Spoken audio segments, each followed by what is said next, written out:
Assalamualaikum warahmatullahi wabarakatuh. Baik, kembali lagi di channel YouTube saya Rahmiati. Di video ini saya akan menjawab 5 pertanyaan ujian akhir semester mata kuliah pengembangan kurikulum dengan dosen pengampu Dr. Sito Rahmana MA. Sebelum itu, perkenalkan, nama saya Rahmiati dengan NIM 2119231, jurusan Pendidikan Agama Islam Fakultas Tarbiyah dan Ilmu Keguruan Kampus IAIN Bukit Tinggi. Baik, langsung saja ke soal yang pertama, yaitu dalam Undang Nomor 20 Tahun 2003, kurikulum adalah seperangkat rencana dan pengaturan mengenai tujuan, isi, dan bahan pelajaran serta cara yang digunakan sebagai pedoman penyelenggaraan pembelajaran untuk mencapai tujuan pendidikan tertentu. Jadi, apakah kurikulum itu dibuat sebagai dasar standarisasi dan target pendidikan, dan apabila waktu pelaksanaan proses pembelajaran proses belajar mengajar terbatas, maka bagaimana cara membagi waktu agar semua kompetensi dasar dalam kurikulum dapat disampaikan semuanya dengan baik. Baik, menurut saya, iya, kurikulum itu dibuat sebagai dasar standarisasi dan target pendidikan. Kenapa? Karena kurikulum merupakan dasar, tujuan, dan kumpulan rencana yang disusun oleh pendidik untuk menyampaikan materi kepada peserta didiknya. Dan kurikulum tersebut merupakan target pendidikan karena jalannya pendidikan dan terlaksananya pendidikan tentu adanya kurikulum. Kenapa? Karena kurikulum untuk penyelenggaraan pembelajaran agar pendidikan tercapai dengan baik. Selanjutnya, menurut saya, cara membagi waktu agar semua kompetensi dasar dalam kurikulum dapat disampaikan dengan baik, yaitu kita harus disiplin waktu, memanfaatkan waktu dengan sebaiknya, dan peserta dan pendidik harus profesional dalam menyampaikan kompetensi dasar dalam kurikulum agar kompetensi tersebut dapat disampaikan dengan baik. Kemudian, soal yang kedua, Indonesia telah mengalami pergantian kurikulum dalam rentang waktu yang cepat. Uniknya, setiap pergantian Menteri Pendidikan berganti pula kurikulum. Ada kurikulum berbasis KBK, ada kurikulum berbasis KTSP, ada kurikulum berbasis Kurtilas. Menurut saudara, apa dampak terhadap sistem pembelajaran dengan dilakukan pergantian kurikulum secara terus-menerus? Apakah dalam keadaan pandemi sekarang ini kurikulum berganti juga? Kenapa Menteri Pendidikan tidak menerapkan satu kurikulum utuh tanpa harus diganti? Yang terpenting, kurikulum tersebut menciptakan peserta didik yang cakap secara kognitif, efektif, spiritual, sosial, dan serta sikap psikomotorik. Jawabannya, menurut saya, dampaknya terhadap sistem pembelajaran yang dilakukan pergantian kurikulum terus-menerus, maka akan timbul menurunnya mutu pendidikan.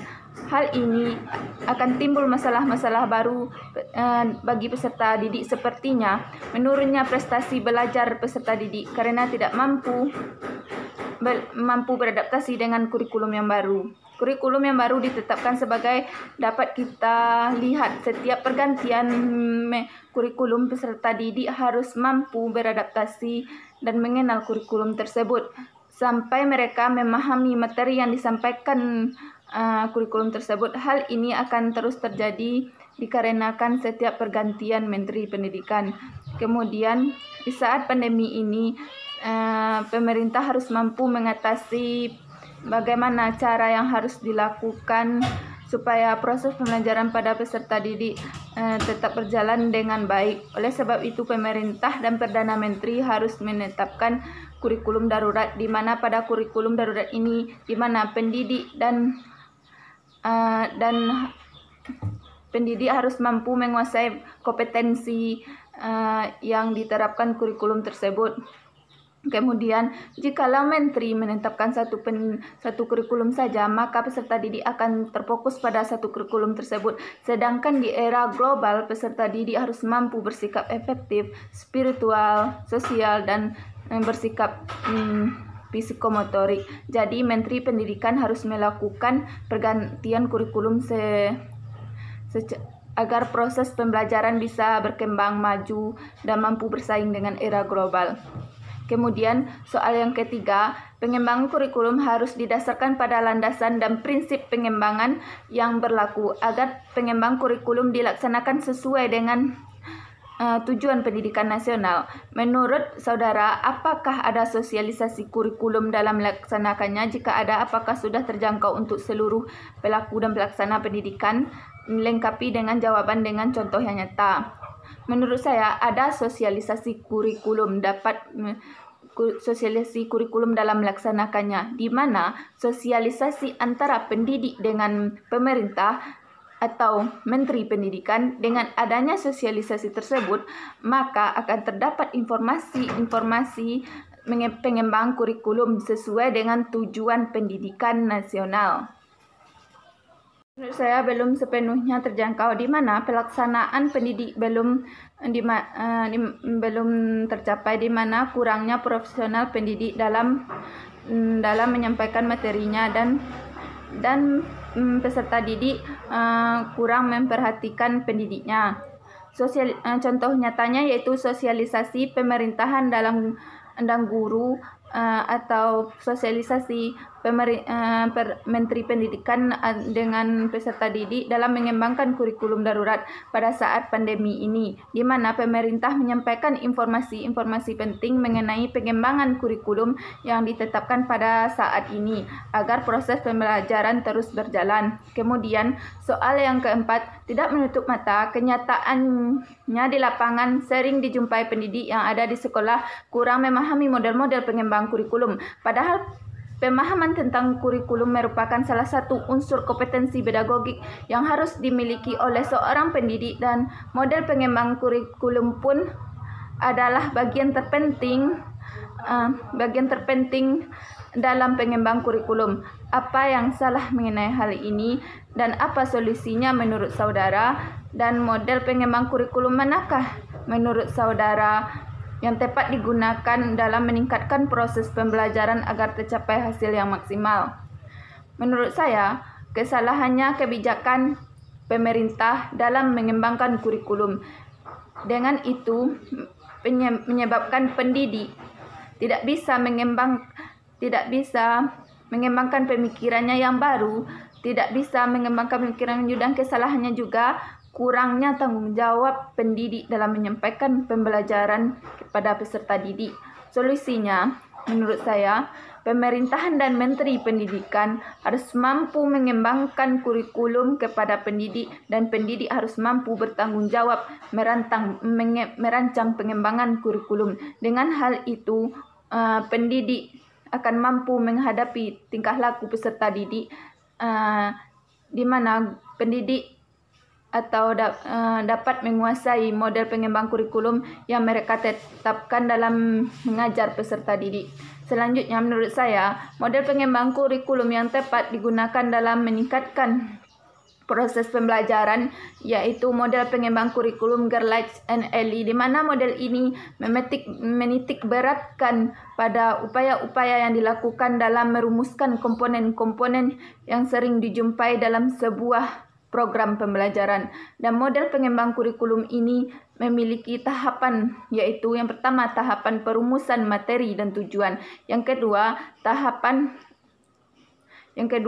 yaitu tahapan analisis terhadap perlakuan, kemudian tahap yang ketiga yaitu perumusan strategi. Selanjutnya tahap yang keempat yaitu tahap evaluasi, di mana tahap evaluasi ini yaitu pendidik melakukan penilaian kepada peserta didik. Itulah menurut saya model pengembangan kurikulum yang tepat digunakan dalam meningkatkan proses pembelajaran agar tercapainya hasil yang maksimal. Selanjutnya soal yang kelima yaitu kurikulum sangat berhubungan dengan aspek sosial dan budaya yang harus diperhatikan agar ketika menerapkan kurikulum yang disusun bisa sejalan dengan harapan dan keinginan masyarakat dan tidak menentang budaya masyarakat tersebut. Bagaimana pendapat saudara kita yang sekarang berada di tanah Minangkabau? Apakah bisa bahasa Minang dimasukkan sebagai pelajaran wajib di sekolah? Berikan analisa saudara. Menurut saya, bahasa Minang tidak mata pelajaran wajib sekolah, di mana alasannya kita di dalam sebuah negara, kita terdiri dari beberapa daerah dan terdiri dari bermacam-macam bahasa. Jadi kalau kita orang Minang cukup saja kita mengenal dan menerapkan isi-isinya. Jadi menurut saya bahasa yang mata pelajaran wajib di sekolah yaitu bahasa Indonesia dan Inggris, di mana dalam bahasa Indonesia dan Inggris ini wajib dipelajari di sekolah wajib, di mana di lapangan kerja di mana orang akan membutuhkan kita dalam lapangan kerja nanti. Sekian jawaban dari saya. Kalau ada salah saya mohon maaf. Saya sudahi dengan Assalamualaikum warahmatullahi wabarakatuh.